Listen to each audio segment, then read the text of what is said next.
Welcome to the Workplace Minute, powered by H3HR Advisors and sponsored by Paychex, and also sponsored by WorkHuman. My name is Steve Boese. Americans want more factories, but most don't want to work in them. The new U.S. administration continues to push full steam ahead on tariff measures they say will fix trade imbalances with other countries, and at the same time bring manufacturing jobs back into the United States. The second of these goals enjoys broad support among most Americans, who overwhelmingly say that the country would be better off with more manufacturing jobs. But most Americans don't actually want to work in these hypothetical new factories themselves.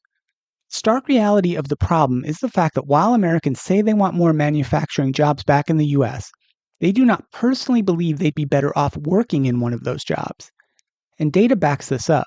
A 2024 survey from the Cato Institute shows that while 80% of Americans believe the country would be better off with more manufacturing jobs, just 25% of us believe they would individually be better off working in a factory. And it's a result that holds across class, education, and racial lines, wrote Colin Graybow, the Associate Director at Cato's Herbert A. Stiefel Center for Trade Policy Studies, when the survey was released. He notes the most enthusiastic group, those aged 18 to 29, still registered just a 36% interest in manufacturing employment.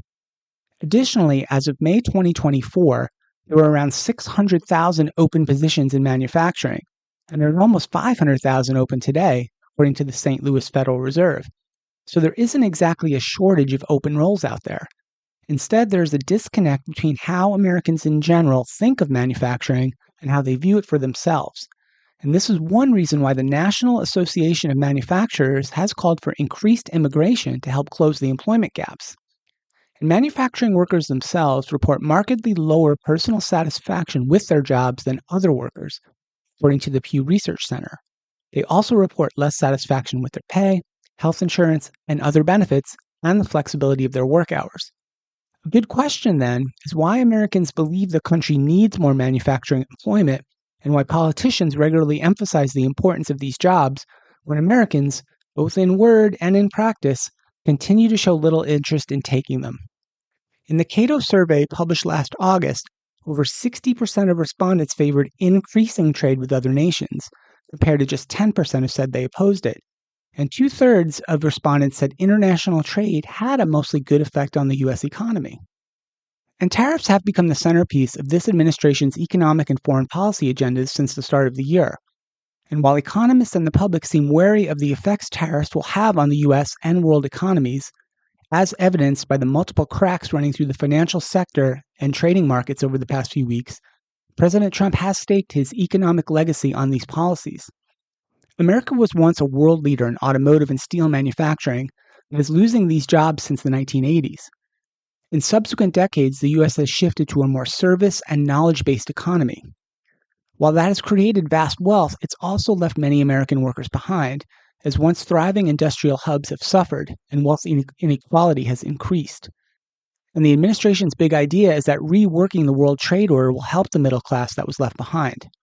Commerce Secretary Howard Lutnick promised Americans will be the ones screwing in little screws to make iPhones, while Treasury Secretary Scott Bessent said fired federal workers will give us the labor we need for the new manufacturing. However, economists and international trade experts are not convinced it will work. One big reason why?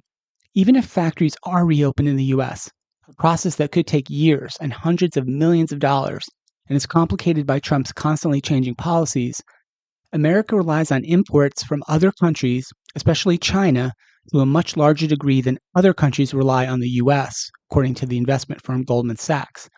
Simply put, most products cannot be made in the U.S. without importing raw materials from somewhere else first. And skeptics also note that President Trump implemented some of these same tariffs during his first term in office, but the data shows they didn't bring back jobs and protected manufacturing sectors. While the idea of reshoring manufacturing to the United States may seem appealing in theory, the practical challenges are substantial. The process would require significant time and financial investment, and perhaps most critically, it faces a fundamental issue: the lack of interest among American workers in taking these factory jobs. The reluctance of Americans to return to factory work underscores the broader challenge of reshoring manufacturing. It's not just about creating jobs, They're about creating jobs that people want to do. Therefore, any policy aimed at reshoring must consider the preferences and attitudes of the American workforce, which right now does not favor a large-scale return to factory employment. That's it for the show today. We will continue to follow this and all the important topics and trends in the world of work here on the HR Happy Hour Media Network. This has been Steve Boese for the Workplace Minute, powered by H3 HR Advisors.